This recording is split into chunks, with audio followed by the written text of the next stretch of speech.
Good evening.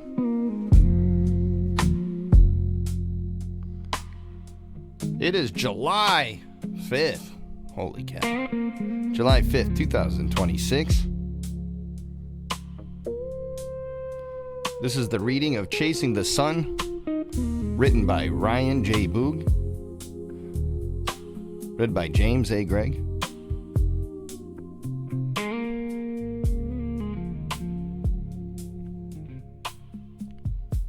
Chapter 30, A Changing World That Needs Less Effort.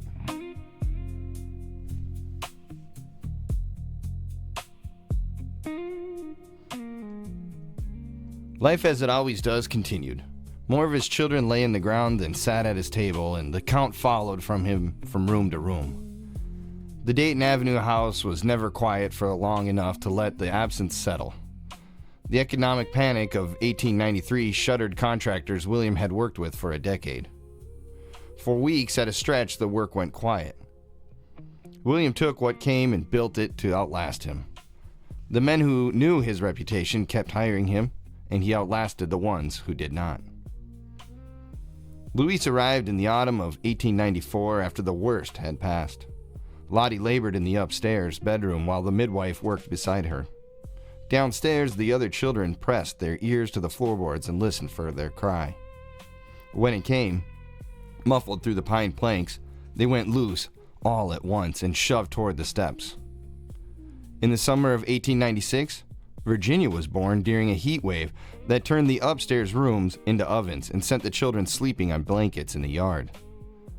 William rigged a canvas shade over the back porch and soaked rags in well water for Lottie's forehead. The Iceman on Snelling Avenue had doubled his prices. William paid without complaint. The house filled with new voices, and the old silences kept their places. 54 years old, and William loved his daughters without effort and still felt the gap behind that love. He never gave it a name, only carried it, the same as he carried everything he could not fix.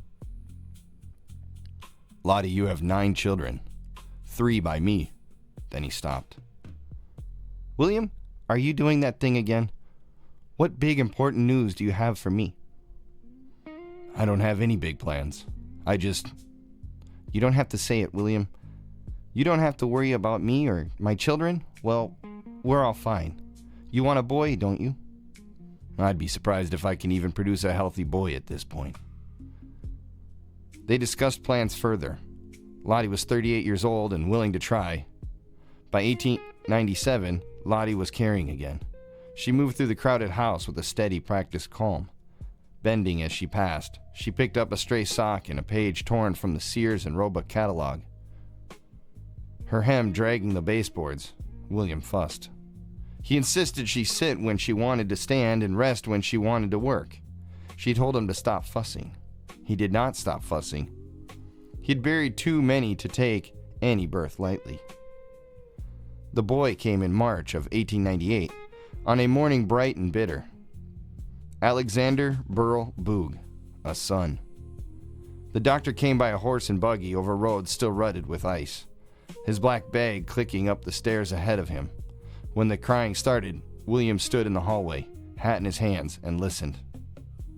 He had heard this sound 13 times before, and still buckled something in his chest. The doctor opened the bedroom door and nodded, and William went in. Congratulations, Mr. Boog, on your healthy baby boy. The doctor said the word healthy, and William heard it and set it aside. Healthy was a word with an expiration. George had been healthy. In fact, 7 of his boys were once deemed healthy. The word meant not yet. He held Alex, and the room went quiet around them. For once, his mind made no noise at all. He had exhausted every way of preparing for what he knew was coming, and nothing was left but to sit with the boy in the light and wait. Against his chest, the boy had gone quiet, fists loose, breath easy. 4 with Lottie, 2 surviving from Mary, 6 children under his care. The math of his family was a ledger that never balanced. New life on one side, loss on the other. On the paper under Charlotte, he had added the 4th name, Charlotte, Louise, Virginia, Alex. 4 names and not 1 X. William looked at both halves. The crease between them held the weight of everything he had learned about what it cost to love.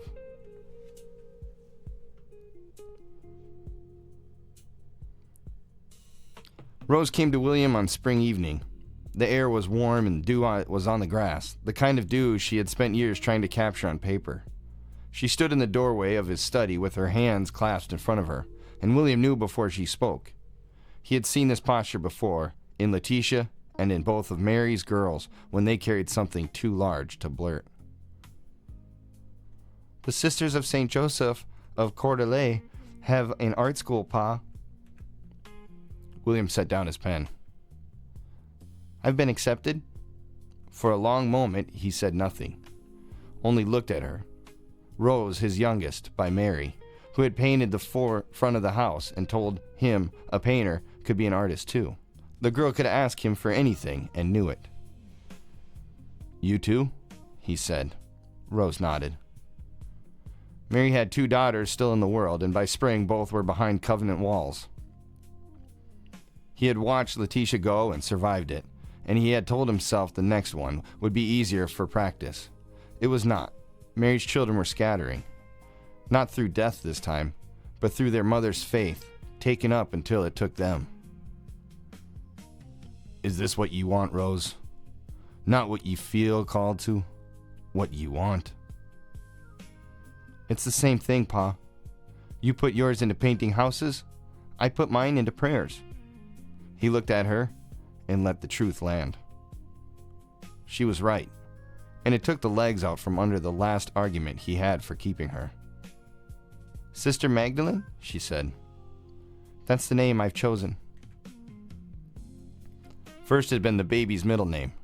Now it was the name that would bury Rose and raise Sister Magdalena. He nodded, throat closed. He stood and wrapped his arms around her and held her longer than he meant to. She had always been the one who could unlatch him, and she was leaving anyway. "I'll cherish your painting forever." As soon as those words slipped out of his mouth, the peace went with them. He felt the old grief stir, the kind that waited behind every goodbye. And he did not want it to wake.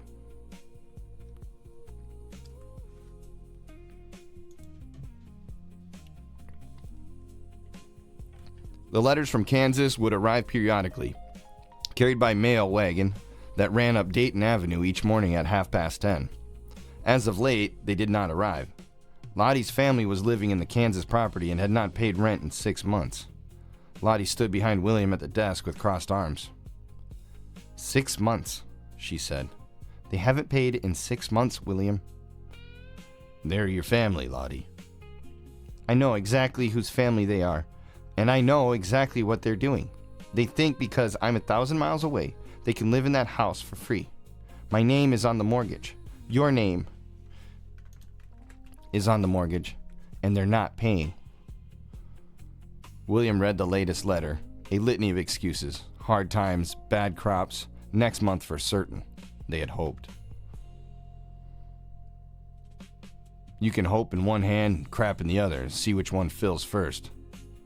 William lacked subtlety at times, but had heard this language before, in Dublin, and was the landlord's threat.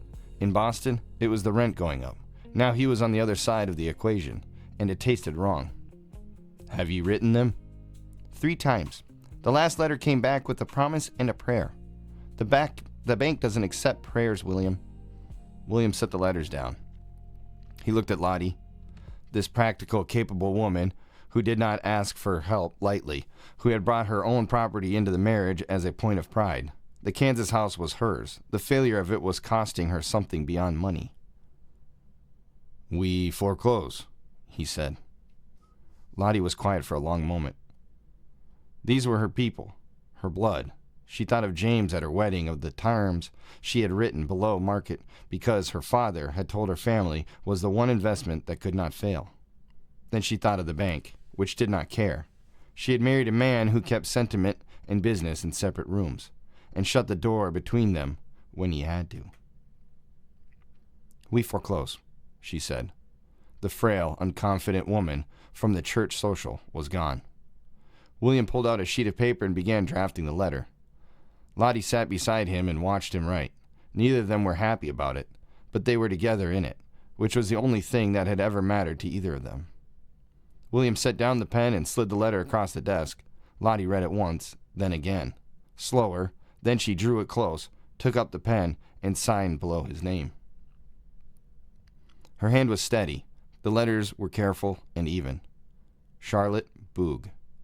Her married name on a foreclosure notice addressed to her own blood.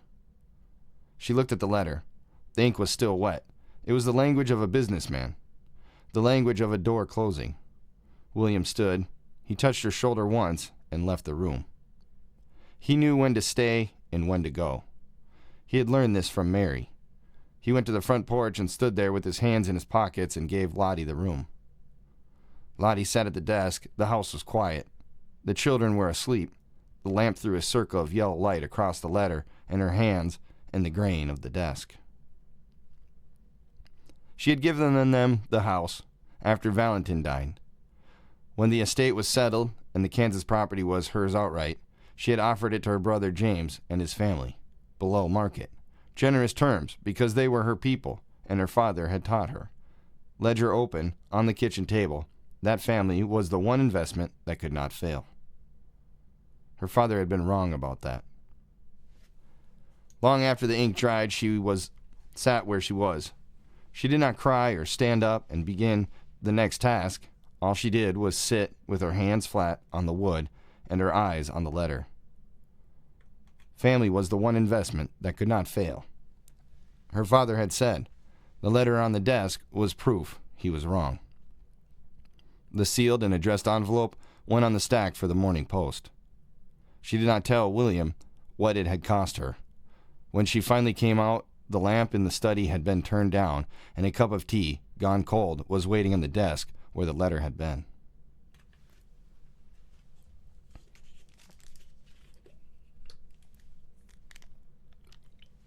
In the McCarthy's house next door, the telephone arrived on a Tuesday in March. Frank McCarthy was a clerk, and the railroad office had been talking about the telephone exchange for weeks. He truly believed he was witnessing the future. His wife, Olga, had been less certain. She told Lottie she would have preferred a new stove. Lottie came home from visiting the McCarthys and found William in his study going over property contracts. The McCarthys have a telephone. Good for the McCarthys. Olga says you can talk to someone in St. Paul right from the kitchen. You can talk to someone in St. Paul by writing them a letter and waiting a week. What's the hurry? Frank says he can call the railroad office and find out if the shipment arrived without leaving his house.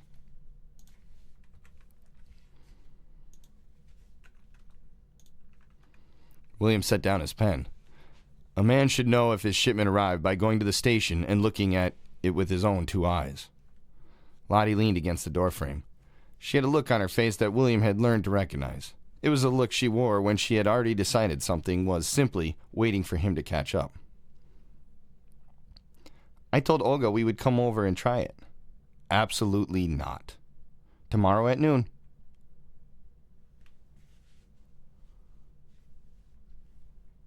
The McCarthy's kitchen was all bread and dish soap, set by the window on a small shelf, the telephone perched on a doily folded flat and square. It was a wooden box with one cone-shaped mouthpiece on the front and a separate earthpiece attached by a cord. A crank handle protruded from the right side. William stood there 3 feet away from it, with his arms crossed, and studied it as if it were a piece of machinery that might be dangerous. Frank stood beside it with the pride of a man showing off a new house. You turn the crank, that rings for the operator. You tell her the number you want, and she connects you. You tell a woman? The operator. She's at the exchange office. She plugs the wires together. Plugs the wires. William repeated this slowly. Where I'm from, a man caught talking to a box on the wall gets carted off to the asylum. Here they bill him for it monthly. He looked at Lottie. She looked back at him with an expression of mild amusement and total patience. Who do I get connected with? William asked. Call my office. She will ask for your number. Say 714. Jackson will answer. Just say hello. William stepped up to the telephone. He examined the crank, gave it a turn. A faint ringing sound came from somewhere inside the box. He leaned into the mouthpiece and waited. A tiny voice came through the earpiece. William picked it up and held it to his ear. Number, please. 714, William said loudly. A series of clicks, then a voice, distant and mechanical, like a person speaking from the bottom of a well.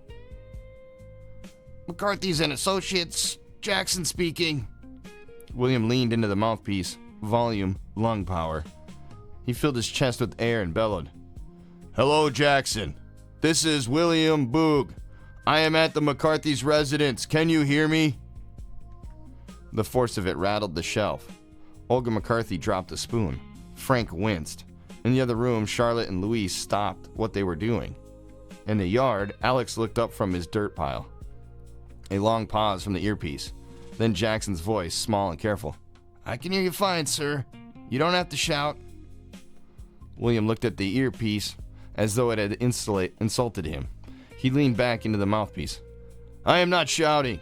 I am speaking clearly so that my voice carries the distance. In the doorway, Charlotte and Louise were pressing their hands over their mouths. Their eyes were wet.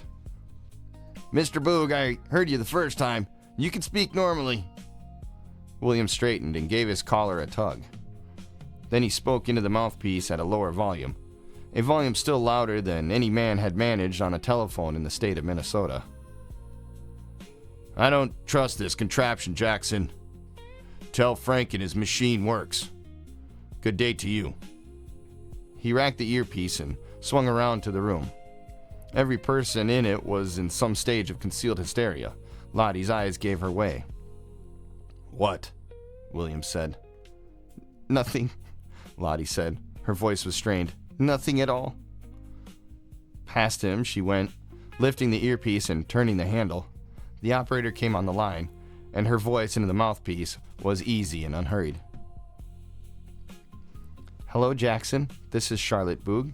Yes, I apologize for the volume. Could you tell me whether the shipment from Duluth has arrived at the yard? A pause. Wonderful. Thank you. Have a pleasant afternoon. She settled the earpiece onto its hook. When she turned, William was staring, plain wonder on his face. That's all you do? He said. You just talk. Regular voice? Regular voice. But how does it carry? There's no power behind it. It's a wire, Lottie. A wire doesn't carry a voice from here to St. Paul without force. And yet it does. William looked at the telephone. He looked at Lottie. He looked at the telephone again. His brow tightened. 58 years of knowing how the world worked, and the world had just done something his hands could not explain. I don't like it, he said. You don't have to like it. You just have to use it. The thing is broken. It shouldn't work that way. It isn't broken. You were the loudest thing in the room. Olga McCarthy finally burst. The laugh she had been holding came out in a single bark that she immediately covered with her hand. Frank coughed into his fist. William looked at the assembled witnesses to his humiliation. He straightened his vest and smoothed his mustache. Then came the grin, the same grin he had used to sell boots on Aston's Quay and negotiate contracts on Summit Avenue. The grin of a man who knows when he is beaten and chooses to make it look deliberate. Well, he said, if the whole city heard that, at least they know the name Boog.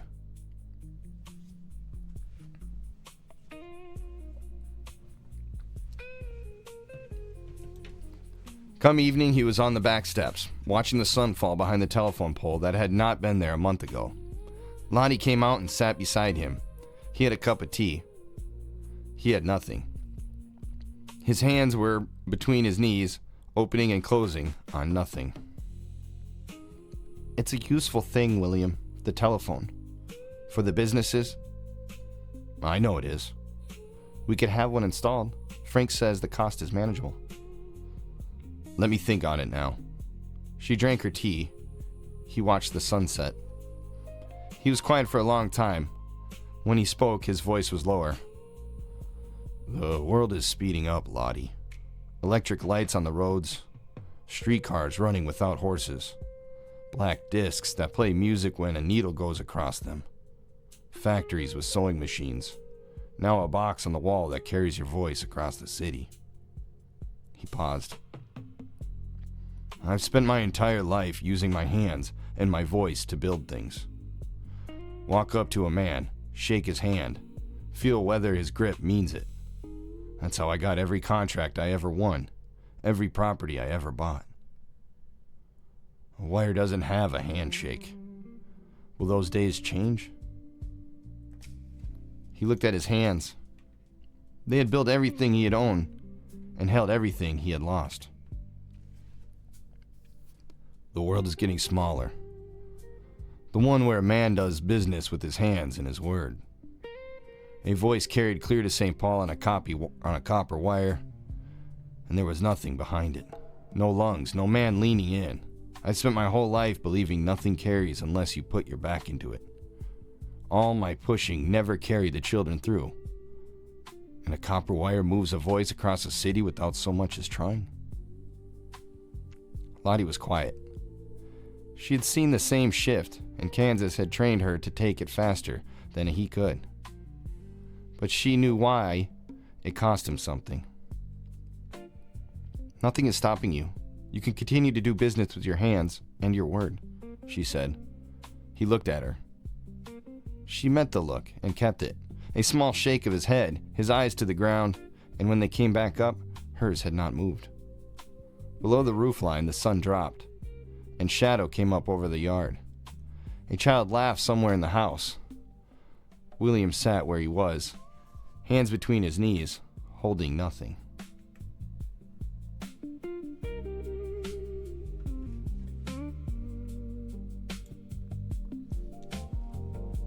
Chapter 31, A Clearing in the Woods.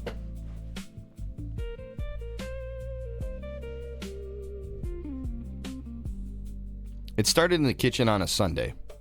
The whole family was at the table, Charlotte and Louise on one side, Virginia in the high chair with porridge on her chin, Alex on Lottie's lap pulling at her collar. Letitia was able to come over for dinner.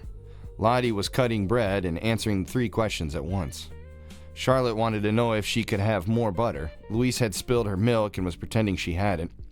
Virginia banged her spoon against the tray and laughed at the sound it made.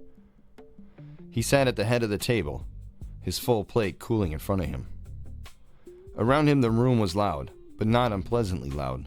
The ordinary noise of a family eating together, forks and voices, a baby spoon and the creak of chairs, someone's elbow bumping a glass, 7 people in a room built for less. Bodies close. The air was warm from the stove and the steaming rising off the potatoes. William looked down the table at every face. Charlotte leaning over her plate, already bossy about the butter. Louise sideways in her chair, hiding the milk. Virginia, oblivious, electric with her own noise. Alex gripped Lottie's collar with a fist so small it couldn't close all the way. He saw them, all of them, loud and filling every corner of the room. His chest tightened, all at once, like a strap cinching across his ribs. His breath caught. The wall stood closer than they had. He could feel his pulse in his throat. His hands went flat on the table, pressing for something solid and finding none. The wood loose under him. The good noise gone to a roar. He could not break apart. He pushed his chair back. The scrape of it cut through the table noise, and Charlotte looked up and Lottie looked up. "Excuse me," William said. He quit the table scene and did not stop until the fence outside took him. Both fists closed on the rail, and he pulled for a breath. The evening air was cool. It smelled of cut grass and the neighbor's lilac hedge. Normal smells. The safe smells meant nothing to his body. It went on pulling thin, useless breaths as the wide yard collapsed into a suffocating pinhole around him. He gave it a minute, then 2. Fraction by fraction, the band around his chest eased and the breath came easier. When he straightened and wiped his face, his hand came back to slick sweat. Behind him, the front door opened and closed. Footsteps followed on the porch. Letitia came down the steps and stood beside him at the fence. He did not speak. His hands closed on the rail. On a sight, when a thing went wrong, you stood still and gave it your minute. He gave it his now. "I'm fine," William said. "I know you are." She didn't know how else to respond. They stood at the fence. Inside, the dinner noise resumed, Charlotte's voice rising over Virginia's spoon and Alex's fussing. "When I look at them," William stopped, then started again. "When I look at them at the table, I see every child I've buried. Every one. George and William in Dublin, Joseph, Austin, Teresa in Boston, John, all of them, God rest them. I look at Charlotte and I see Teresa. I look at Alex and I see John. The chair Louise is sitting in is the chair Austin sat in. They're not the same children, I know that. But my mind doesn't know it. My mind sees a full table and it counts the empty chairs for every table I've ever sat at, and it puts them all in the same room." He was still gripping the fence. His voice had dropped to a register his daughter had never heard from him. "A full table around me is the most dangerous thing in the world. Every seat is a seat that can go empty. I've watched it happen so many times that when I see a room full of people I love, I can't see them as they are. I see them as they could be. Gone. And I'm next to them." Letitia looked at her father. She had learned from both her parents that comfort offered too quickly insults the pain. "You don't sleep? You need peace," Letitia said. William looks through her. Lottie told me. She said you wake up in the night and go downstairs and sit at the desk and don't come back to bed. She says you peek into Alex's room." William said nothing. "She's worried." "She shouldn't be." "Pa?" Letitia moves closer, and the stillness people trusted before she spoke was gone out of her. "You need God, not peace, not a doctor. Him. You've stood outside that door your whole life, and you're too stubborn to enter." William let go of the fence and amplified.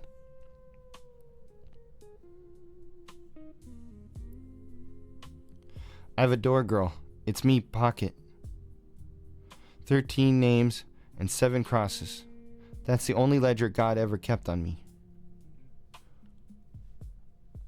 My apologies, guys.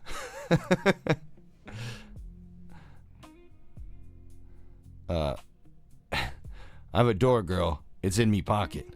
13 names and 7 crosses. That's the only ledger God ever kept on me. That isn't God. That's grief. He's not vengeful. He is not the one punishing you. He hasn't told me otherwise. I live with what he has given me every day. He and I, nothing left to say to one another. Nothing rose in her. She had come to the fence sure of God and of herself. In a few sentences, her father had taken both. "Go back inside," William said. "Tell them I needed air." She crossed the yard and stopped at the steps. After a moment, she went in. William stayed at the fence. The sun was low. The Dayton Avenue elms cast long shadows across the yard.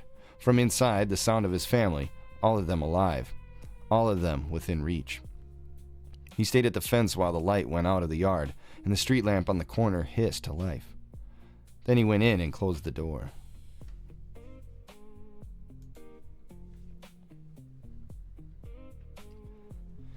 He told Lottie on a Wednesday night, once the children were asleep. They sat at the kitchen table, the same wood that panic and pinned him to 4 days earlier.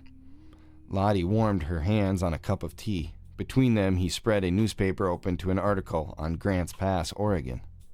His palms flat on the page. He kept his eyes on the paper without reading a word of it. Lottie folded her hands and waited him out. She had learned which of his silences were stalling and which were gathering. This one was gathering. My mind goes to rooms, he said. Rooms you don't want to know exist. I go there every night, sometimes during the day. I went there Sunday at this table, with everyone sitting right here. Lottie set her tea down. The rooms are real places. Glasnevin, Stephen Street. The flat in Boston where Joseph died. The bedroom where Mary told me she was sick. I don't choose to go there. I'm just there. And every time I come back, it takes longer. I used to be able to shake it off and get to work. Lately, I can't shake it at all, and I know what is about to happen. Lottie was still. She watched his face with the particular attention she gave to things she intended to manage. Hun, I understand times are tough. What do you mean? What is about to happen? William didn't pause. If I stay here, Alex will die. You will too. Lottie picked up her tea again and held it without drinking. She was calculating, and he could see it. Behind her eyes, the columns were already moving, hunting the one entry where it had all gone wrong. We can manage this, William. Together. You can see a doctor and talk to Father Keene. You can stop talking to so many jobs and rest. We can manage it. But don't worry about Alex. You're saying this to a man who watched 2 of his boys die in his arms at 11 months old. You've never heard a baby stop moaning, but the floor continues to creak from a rocking chair. But I have. I held the hand of my 7-year-old son who couldn't breathe, his last wish, to move here with me so we could hunt birds together. Don't worry about Alex. My other sons, tremors, shaking, vomiting, choking, as they go purple and die. One was born dead and one was numb to it. It's all facts. Don't get me started on Mary or Teresa. I know how a sickness comes for a house. Alex is next. Manage nothing. We ain't managing nothing. But anything that I love, that is near me, dies, Lottie. We have managed everything else together, William. You are not the first person to carry grief. You carry more than most, I know that. But you are not alone in it, and you need help. None of it was your doing, William. I am alone in it. It's God's way of punishing me. I have mocked and rejected him. Maybe I'm only getting what I deserve. The shout went out of him. I look at Charlotte and I count the years she has left based on how long Teresa lasted. I do that. I look at Alex and I calculate the odds. He is my only Boog son. I am cursed to him. Our baby is asleep upstairs right now, and I've already buried him in my mind 100 times. This is not something you can manage without a doctor or a priest. Nothing moved in the kitchen but the clock on the shelf. Above them, a child turned in his sleep, and the boards gave under his weight. Lottie's face had gone tight with resistance. What are you telling me, William? Southern Oregon. The Rogue Valley. A town called Grants Pass. Timber country. Orchards going in along every creek bottom. 2,300 people. And a man could walk a street where nobody had buried anything of his. The whole place is a building, and there's nobody to paint it. Real estate is a fraction of what it costs here. I need to get away, and this spot seems like it was built for me. I will land on my feet there. Lottie stared at him. The calculation in her face was gone. What replaced it was recognition. She had seen this before. The moment where William Boog took something that was breaking him apart and dressed it up as opportunity. No, she said. William stopped. No. You do not get to sit at this table and tell me, well, we will die if you stay here, and then hand me a real estate prospectus. Those are 2 different conversations, and you are trying to make them the same one. You have it wrong, Lottie, he said quietly. I am not running from the dead. I am executing the only plan I have left to protect the living. Lottie looked at him, her jaw tightening. By leaving your daughters? By leaving your newborn son? Her voice was firm, low. One conversation about a man who is in pain and needs help. The other conversation is about a man who wants to run away, again, across the country, away from his wife and children, because the pain is too close, and you have never once in your life tried to stand inside it. That's not fair. It is completely fair. Dublin to Boston, Boston to St. Paul, and now you're sitting here telling me Oregon? You know what comes after Oregon, William? The Pacific Ocean. And then where do you go? He had no answer for that. Lottie rose and crossed to the window. Beyond the glass, the yard had gone dark. She folded her arms and kept her back to him. And when she spoke, her voice had not softened. I have many children asleep in this house. Charlotte is 7 years old. She asked me on Sunday if her father was sick. I told her no. I lied to my daughter for you. She turned. I left Kansas. I buried Valentin. I raised 6 children on my own before I ever met you. I married you because I believed you were building something worth being a part of. You know I was weak, and I needed you, but I walked into your grief with both eyes open. I have managed your books, and your properties, and your moods, and your midnight pacing for 8 years, and I've never once complained because I understood what I was signing up for. Her hands were at her sides, straight. The ring on her right hand caught the lamplight. I don't believe that you're a curse, William. His eyes dropped to the table. He worked 2 fingers into his vest pocket, passed the folded paper with its X's, and closed them on the cold brass he had carried since the day he first stepped off the train at St. Paul. Out it came, and he set it on the wood between them, heavy, worn smooth at the edges. It met the table with a single hard click. He pushed it the last inches toward her and left it there. It's not often I'm certain of a thing, but when I am, Lottie, I've never once been wrong, and I'm certain about my own blood. So you plan on leaving me, and for my troubles, I get a compass? Far from it, Lottie. Not only do you and Alex get both of these properties and all the other properties we have in the area, I will buy you land out west. I will send money back to you. You are right, Lottie. You have sacrificed a lot. Together, we can build something great for our family. But you have to trust me. I need to be away, or else it will all fall to pieces. Lottie stared at the compass and did not breathe. She looked at his face, searching for a fracture, for the frantic weakness of a man breaking down. But she found a man certain in his plan. Lottie, I bought the compass for Alex. His thumb found the worn lid and stopped there. Bought it well before he was born. Before we had money, when I first arrived in St. Paul.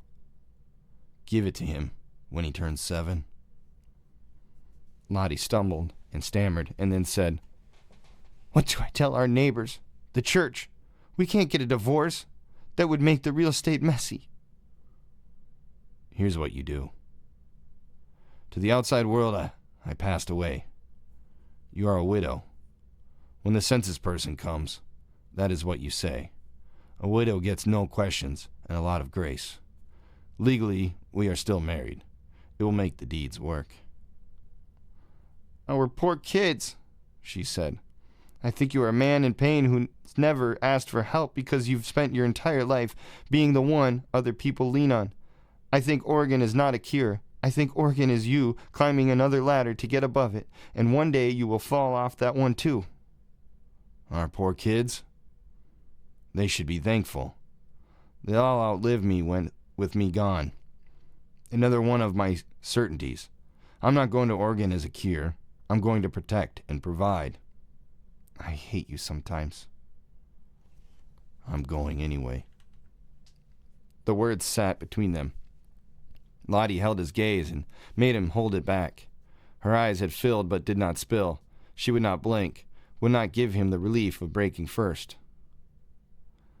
I will keep the books, she said.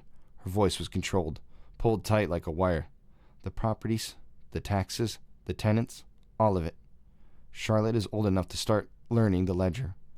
I will manage what you leave behind because that is what I do. I have always managed what you leave behind. Lottie, I'm not finished. She put her palm flat on the table. You write to me every week. Don't give me property descriptions or acreage. You tell me how you are. If you lie to me in a letter, William, I will know. I have read enough of your handwriting to know when you are lying. I won't lie. You're lying right now. You're telling yourself this is about business. You see a new town with fresh contracts. Shockingly, you believe it because you need to for the sake of our lives. William Boog, you are lying to yourself. The silence held. His throat closed and worked against it, and the wet came up in his eyes and stayed there. Lottie, I'm giving up the only thing left in my life worth keeping. I'm doing it for you and the children. Lottie picked up her tea, cold. She drank it anyway, then sat the cup down on its saucer and turned it slowly and deliberately. She had said everything she meant to. It was not enough. Then go, she said. And God help you, because I have tried. You make sure we are taken care of. I will handle telling the children. She stood from the table and took her cup to the basin. Each motion had a confused anger in it. A rushed wash, quick dry, in the cupboard with a little slam shut. Each motion was a wall going up. She walked past him without touching him and went upstairs. William sat at the kitchen table alone. The clock ticked. The lamp threw a circle of light across the wood upstairs. The creak of the bedroom floor was Lottie going to bed. She stayed at the table. He stayed at the table, both hands flat on the grain, cool and solid under his palms. On Sunday, the wood had moved under him. Tonight, it held.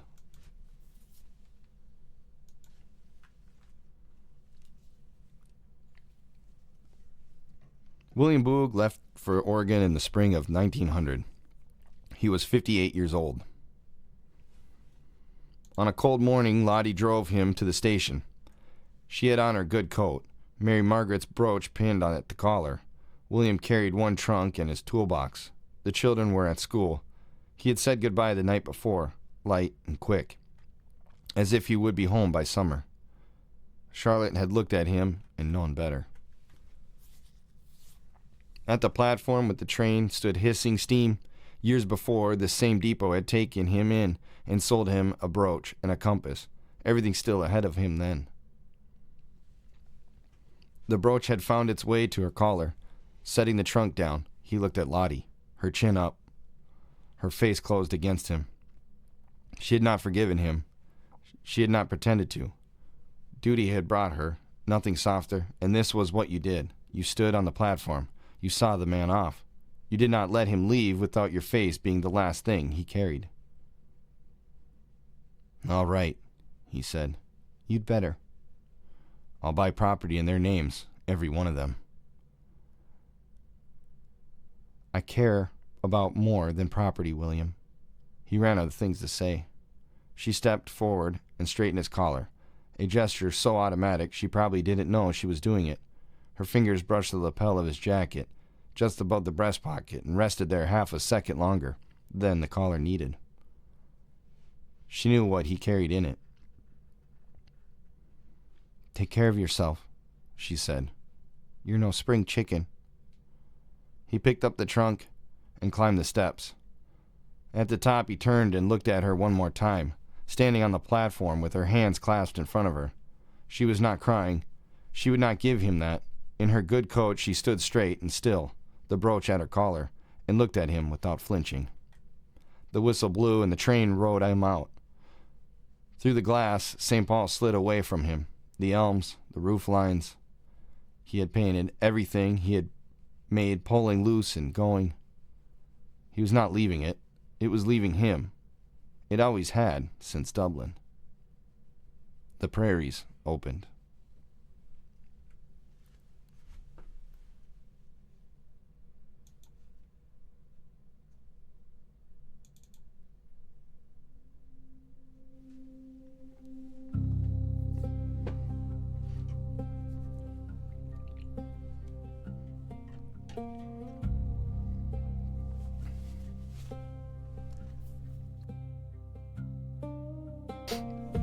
Interlude. Grants Pass, Oregon, 1925.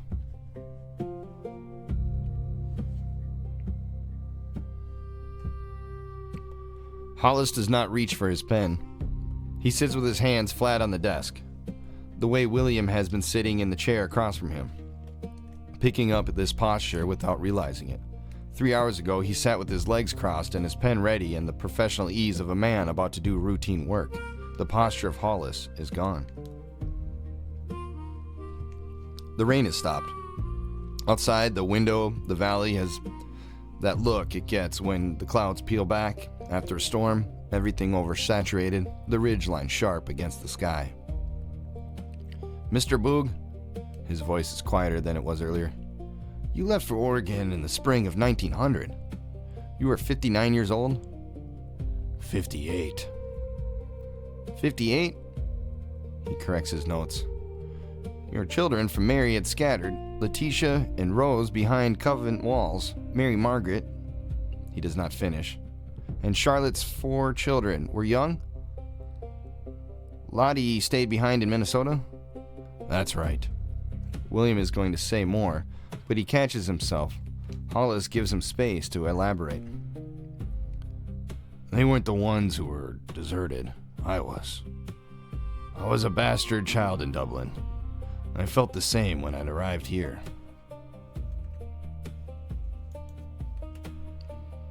You've told me about Dublin, about Boston, about St. Paul. I know the names. I know the losses. But you've been in this valley for 25 years now, Mr. Boog. And in 3 hours of talking, you have told me almost nothing about Oregon. William looks at Hollis. The clock ticks. Through the window, a hawk rides a thermal over the Siskiyous, banking slow and patient against the pale sky. He adjusts his collar, straightens his jacket. Oregon is a different story, Hollis. The other places, I've arrived and I built. I arrived here and I built too. But something happened in this valley that I didn't happen in the other places. What happened?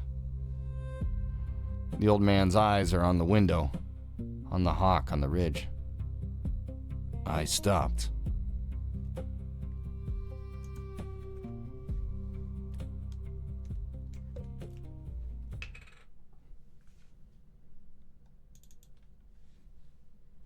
Part 5. The Oregon Still. 1900 and 1927.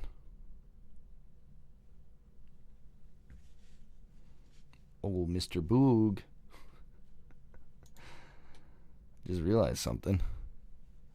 We never quite worked this one out. I'm going to take a quick intermission, you guys.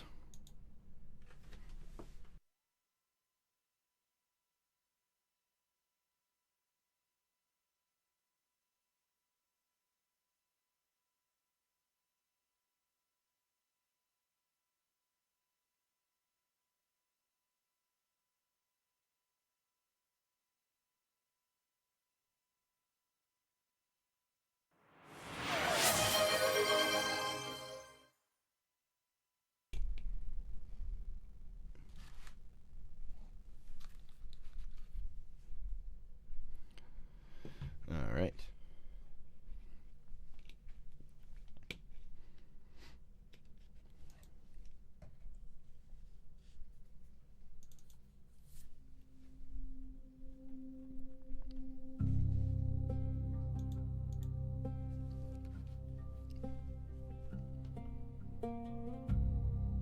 Chapter 32, The Last Sign.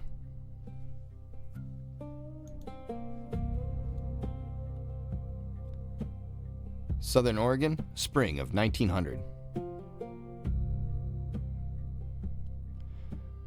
The Southern Pacific roared through Grants Pass. Oregon in the last hour of daylight, the mountain valley opened in front of him, green to the ridgelines. He put his face to the glass like a boy at a shop window.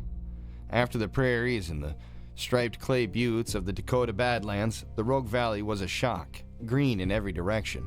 Not the hemmed-in green of Minnesota's elm-lined boulevards or the thin, starved green of a Dublin park. This was green with ambition, green that climbed hillsides and covered the valley floor in a carpet so vivid it looked painted. Orchards lined the foothills in careful rows, pear trees, mostly their branches still bare from winter but showing the first pale blooms. The Rogue River cut through the middle of it all, catching the last of the sun and carrying it west. William watched the river. The orchards slid past. Grants Pass assembled itself as the train slowed. Clapboard buildings along G Street, a brick hotel, a hardware store, a feedlot where a man in an apron leaned against a fence post with the posture of someone who had nowhere he needed to be. The train squealed to a stop. William stepped out the platform carrying one trunk and a toolbox. The air captured him. Pine and river water and turned soil and something sweeter underneath, the blossoms. And under all of it, the permanent smell of the sugar pine mills south of town. Fresh-cut timber and sawdust so fine it left a yellow film on every windowsill in Grants Pass. A porter passed. "First time in the valley, sir?" "Last time. If it's as good as they say." He found a boarding house on 6th Street that night. The room was plain. A bed, a basin, a window facing west, and for once the bareness did not feel heavy. He set the trunk at the foot of the bed and sat on the mattress. He felt the springs give and the room settled it around him. For a long moment he did not get up. He did not make his room perfect. The women in his life always did that. He existed in his bare bones, nothing around him that had to tend to. He slept well for the first time in months.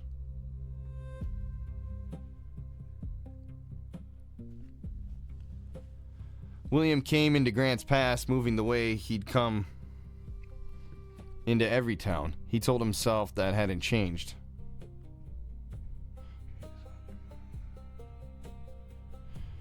Within a week, he had walked every commercial block in Grants Pass. The whole town was roughly 1,000 people, small enough that a man could learn every storefront and who owned it on foot. He made notes on scraps of paper tucked into his coat, the same system that had served him from Aston's Quay to Summit Avenue. He noted the Opera House on the main drag, the saloons doing brisk trade on Saturday, and the churches filling on Sunday. The Southern Pacific Depot was the spine of it all. Trains arrived with finished goods from Portland and left heavy with timber from the hills. Every business on G Street existed because the railroad decided to stop here. He rented a small storefront near the corner of 6th and G, narrow with a single display window. The sawdust from the mills had settled on the sill, and he wiped it clean with his sleeves before unlocking the door.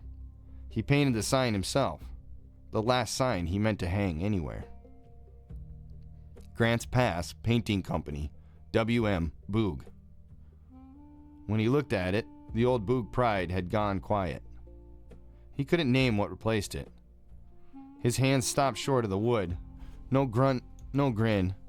Time to work.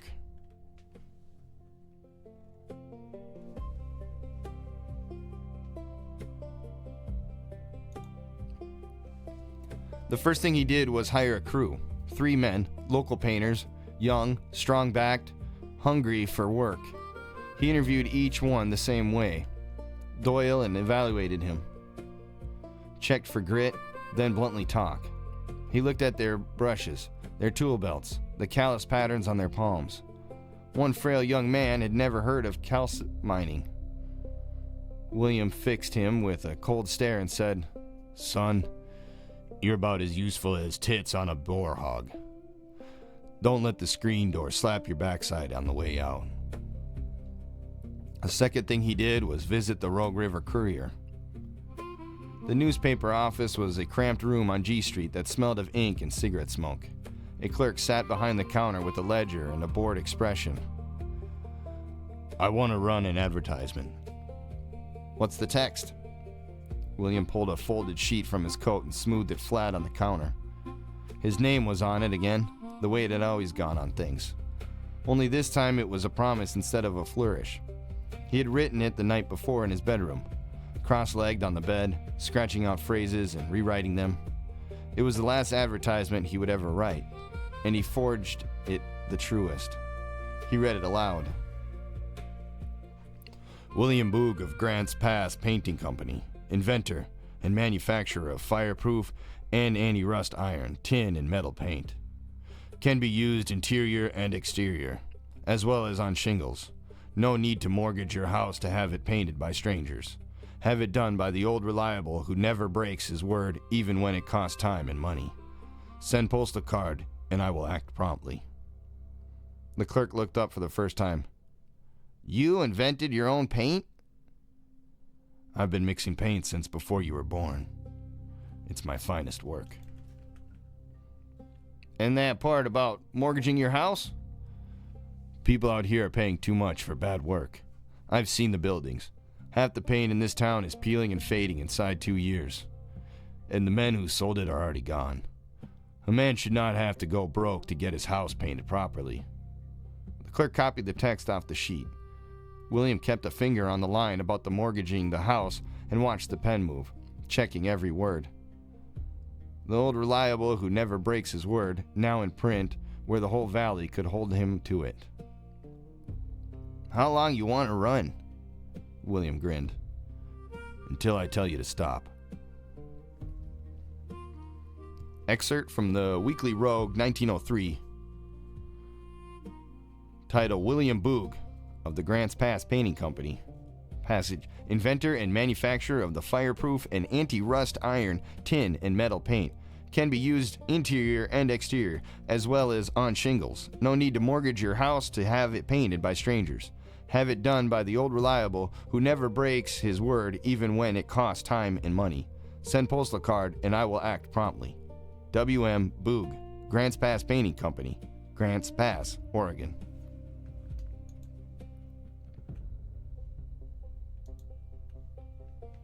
The advertisement ran. The work came. Utilizing his charm and work history, he was booked out quickly. He bid on school contracts the same way he had in St. Paul, walking into meetings with his paint samples and his certainty. In the evenings, he wrote to Lottie. Under all the practical things in the letters, the acreage, and the timber prices, there was one thing he never wrote. I need you. He was painting a church on the east side of town when a farmer stopped his cart and called up to the scaffold. You the fellow who wrote the advertisement? The one about the mortgage? That's me. You're a bold man, Mr. Boog. Most painters in the country couldn't guarantee their lunch, let alone their work. That's because most painters in this county are painting with someone else's formula. I make my own. A gallon of good oil paint runs $1.50. You know what they're charging you for that cheap stuff that streaks on winter? About the same. The difference is mine holds. The farmer laughed. Well, I've got a barn that looks like it's been crying. White streaks down every board. Can you fix it? Send a postal card, and I will act promptly. I'm talking to you right now. Should I call your office? I beg your pardon, sir, but you'll have to leave a postcard. I'll find room for you in the calendar. William watched the farmer go away, shaking his head. He loaded his brush and pulled a clean stroke along the fascia board. The paint laid down smooth and even, as it always had, as it would last, long as his hands and his body allowed. The weather shifted.